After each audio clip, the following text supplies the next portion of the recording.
नाज़रीन, अब खबर शामिल करते हैं गुजरात से, जहां ABC न्यूज के नुमाइंदा चौधरी इनाम शाकिर की रिपोर्ट के मुताबिक गुज़िश्ता रोज कायदे-आज़म लॉ कॉलेज के नताइज की शानदार तकरीब मुनक्किद की गई। तकसीम इनामात की पुरवकार तकरीब कायदे-आज़म लॉ कॉलेज सरगोदा में इनकाद पजीर हुई, जिसमें पंजाब भर में LLB के सालाना इम्तिहान में पहली पोजीशन हासिल करने वाली तालबा अलीजा जहांगीर को इनाम में बतौर कार और गोल्ड मेडल से नवाजा गया, जबकि कॉलेज की सतह पर पोजीशन हासिल करने वाले तलबा को अवार्ड और गोल्ड मेडल से नवाजा गया।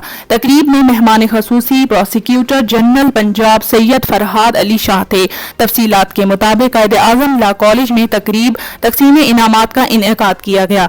तकरीब में वालिदैन, तुलबा, उसातिज़ा और शहरियों की बड़ी तादाद में शिरकत की। मेहमान खसूसी सैयद फरहाद अली शाह प्रोसिक्यूटर जनरल पंजाब थे, जबकि एडिशनल सेशन जज Chaudhry Iftikhar Gujjar, principal Quaid-e-Azam law college Sargodha Chaudhry Zafar Iqbal Khatana, principal Lahore Nazir A Malik, principal Okara, सदर डिस्ट्रिक्ट बार सरगोदा सैयद हुसैन शराजी, सदर बार भलवाल मियां अजीज अहमद गुज्जर और दीगर ने खसूसी शिरकत की।